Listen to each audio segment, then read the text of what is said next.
네, 10월 1일 기도를 돕는 그 사람 매일 묵상. 오늘은 시편 72편 8절에서 14절입니다. 10월 1일 완전 시간이 빠르죠. 10, 11, 12월 한 석 달 정도 남았습니다. 우리 석 달이라도 매일 하나님 말씀 읽고 기도하면서 그렇게 2024년을 좀 마무리한다고 생각하세요. 지금 남은 이 석 달 동안 하나님과 교제하며 인생이 흔들리지 않는 그런 기초를 좀 놓겠다. 그렇게 좀 다짐하고 매일 기도하면서 살아가면 좋을 것 같습니다. 11절에 보면 모든 왕이 그의 앞에 부복하며 모든 민족이 다 그를 섬기리로다 이렇게 되어 있죠. 온 세상의 왕들이 이제 그리스도 앞에 부복하고 모든 민족이 하나님을 섬기고 그리스도를 섬기는 그런 영광스러운 하나님의 나라의 통치를 지금 꿈꾸고 지금 솔로몬이 쓰고 있습니다. 그러니까 모든 왕이 그의 앞에 부복하며라는 제목으로 말씀을 좀 나누겠습니다. 첫 번째는 세상을 치유하는 하나님의 통치. 하나님의 통치는 개인뿐 아니라 나라 그리고 온 세상을 향한 하나님의 통치가 있는 거죠. 하나님 아브라함에게 내가 너로 복이 되게 하고 모든 민족이 너로 말미암아 복을 얻을 것이다 할 때 그 모든 민족은 온 세상을 뜻합니다. 그가 바다에서부터 바다까지와 강에서부터 땅끝까지 다스리리니 하나님의 통치가 미치지 않는 곳이 없는 온 세상의 땅끝까지 하나님의 통치가 있다 이렇게 얘기하고 광야에 사는 자는 그 앞에 굽히며 그의 원수들은 티끌을 핥을 것이며 다시스와 섬의 왕들이 조공을 바치며 스바와 시바 왕들이 예물을 드리로다. 그러니까 지금 그 하나님과 그리스도께서 승리하시는 그리스도를 대적하는 그런 원수들이 지금 티끌을 핥는다는 것은 어떤 사탄의 정복에 대한 그런 의미가 좀 담겨 있죠. 그러니까 뱀은 티끌을 핥을 것이다. 그렇게 창세기에 하나님께서 그 뱀에 대한 저주를 했던 것처럼 그래서 그의 원수들이 티끌을 핥을 것이다 라고 얘기하는 것은 사탄의 완전한 멸망, 원수들의 완전한 멸망, 그리고 온 세상과 민족들이 하나님께 돌아오는 그 일들을 얘기하고 있습니다. 이제 11절에 보면 모든 왕이 그의 앞에 부복하며 모든 민족이 다 그를 섬기리로다 이렇게 이제 표현했죠. 지금 다시스와 섬의 왕들이 조공을 바치고 스바와 시바 왕들이 예물을 드린다 할 때 지금 하나님을 대적하던 왕들이 다 이 전쟁에서 패배해서 하나님께 막 끌려와 가지고 조공을 바치고 하는 그런 스토리를 지금 얘기하는 게 아니라 모든 왕이 그 부복한다는 것은 힘이 딸려 가지고 승리하지 못했다는 것이 아니라 모든 민족이 그를 섬긴다는 것은 내가 정복을 당했기 때문에 어쩔 수 없이 끌려가는 그런 의미로 지금 성경에서 말하는 게 아니죠. 하나님의 통치에 그 완전한 정의와 완전한 사랑과 그 긍휼에 그의 마음을 다해서 온 나라와 민족들이 하나님의 통치 안으로 들어오는 세상을 치유하고 변화시키는 하나님의 통치의 과정을 지금 보여주고 있습니다. 그래서 그 통치가 얼마나 아름답길래 온 나라의 온 백성들이 멀리서부터 와서 하나님께 예배를 드리고 하나님께 부복을 하느냐 하면 그의 통치의 아름다움이 12절부터 나오죠. 그는 궁핍한 자가 부르짖을 때 건지며 도움이 없는 가난한 자를 건지며 그는 가난한 자와 궁핍한 자를 불쌍히 여기며 궁핍한 자의 생명을 구원하는 그 하나님의 그 컴패션 같은 그런 하나님의 긍휼 그 하나님의 사랑 그 안에 매료되어서 온 나라 민족들이 다 하나님 안으로 그 하나님이 주신 아브라함의 복 안으로 땅의 모든 족속이 너로 말미암아 복을 얻을 것이다 할 때 그 하나님 나라의 복을 받기 위해서 오는 거죠. 그들의 생명을 압박과 강포에서 구원하리니 그들의 피가 그의 눈앞에서 존귀히 여김을 받으리로다. 그러니까 그 압박과 강포를 당하는 가난하고 소외되고 궁핍하고 힘든 자들을 건지시는 그 하나님의 능력과 긍휼, 하나님의 사랑과 그 은혜가 지금 온 나라를 회복시키시고 온 나라를 하나님의 그 통치 안으로 지금 인도하는 그러한 영광스러운 날들을 지금 보여주고 있습니다.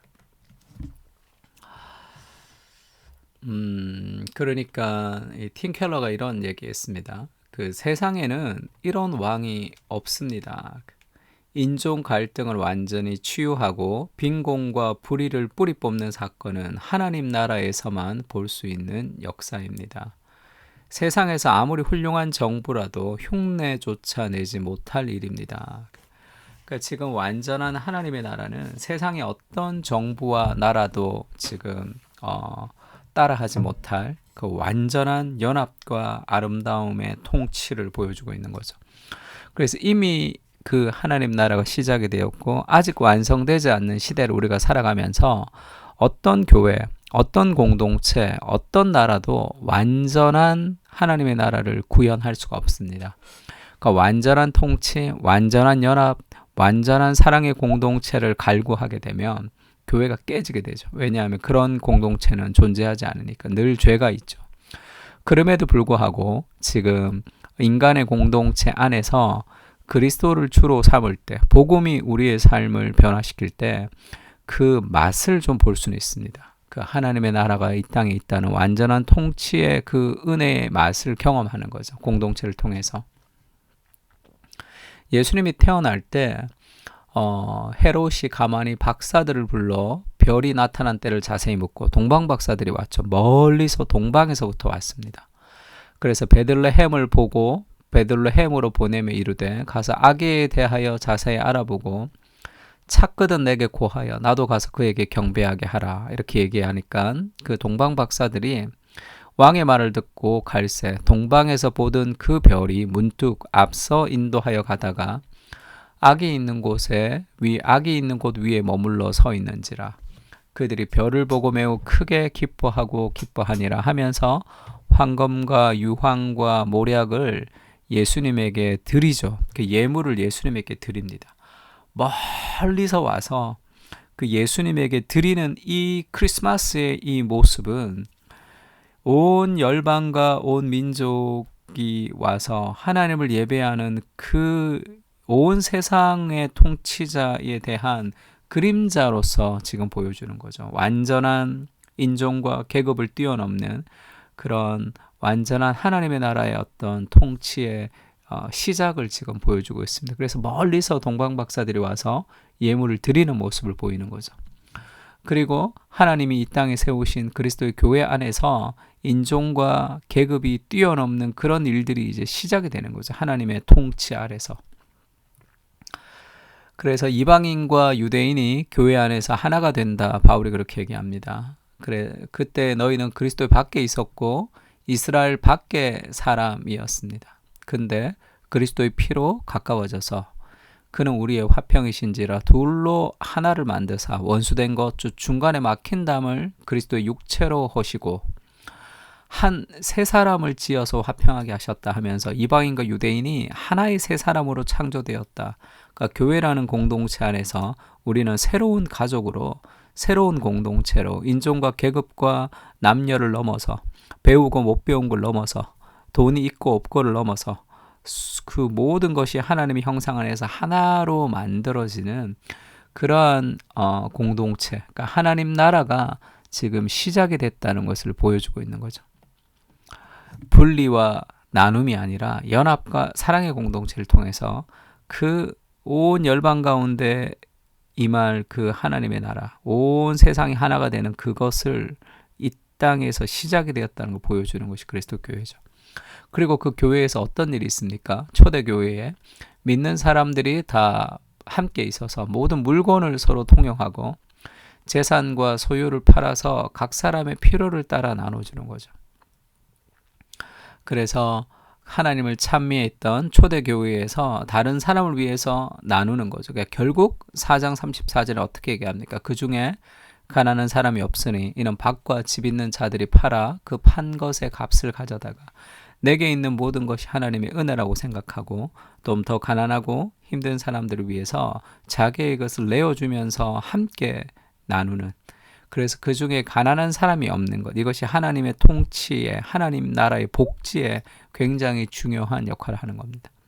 내가 열심히 일하니까 열심히 돈 벌고, 그리고 열심히 일하지 못한 사람은 그 돈을 적게 버는 그런 개인의 차이를 가지고 개인이 모든 것을 책임져야 되는 자본주의와 개인주의 사회는 그것이 하나님의 은혜의 결과라는 것을 알지 못하는 거죠. 다 나의 노력과 나의 힘이 그것을 이루었다라는 그런 잘못된 착각입니다. 자기 힘을 의지하며 살아가는 거죠.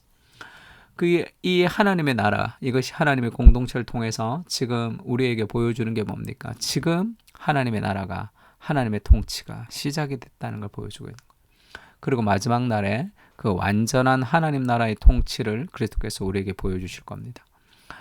예수님이 우리의 목자가 되셔서 보좌 가운데서 어린 양이 그들의 목자가 되셔서 생명수 샘으로 우리를 인도하시는데, 그들의 눈에서 모든 눈물을 씻어주실 것입니다. 우리가 이 땅을 하나님 나라로 만들어가는 그 일은 눈물이 있는 날이죠. 그러나 영광스러운 하나님 나라를 꿈꾸며 이미 시작된 그 하나님의 통치를 우리가 이루어가는 거죠. 우리의 공동체를 통해서, 우리가 가는 모든 곳을 통해서 하나님의 나라들을 만들어가는 것이 우리의 사명이라고 할 수 있습니다. 하나님 나라는 이미 시작되었고 아직 완성되지 않았습니다. 그 중간 시대를 살아가는 사명자로 하나님의 나라를 이루어가게 하시고, 지금도 역사의 한가운데 하나님의 나라는 진행이 되고 있습니다. 하나님의 완전한 통치를 꿈꾸며 오늘 우리의 삶에 순종을 드리게 하시고, 완벽하지 않아도 우리 삶 속에서 인종과 계층을 뛰어넘는 하나됨의 역사를 꿈꾸며 기도하게 하여 주시옵소서.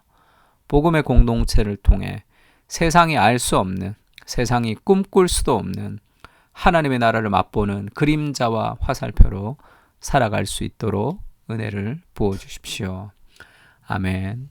우리 그 하나님의 나라를 좀 기억하고 우리의 공동체를 통해 그 하나님 나라를 연습할 수 있게 해달라고 우리 시편을 가지고 함께 기도했으면 좋겠습니다. 기도하겠습니다.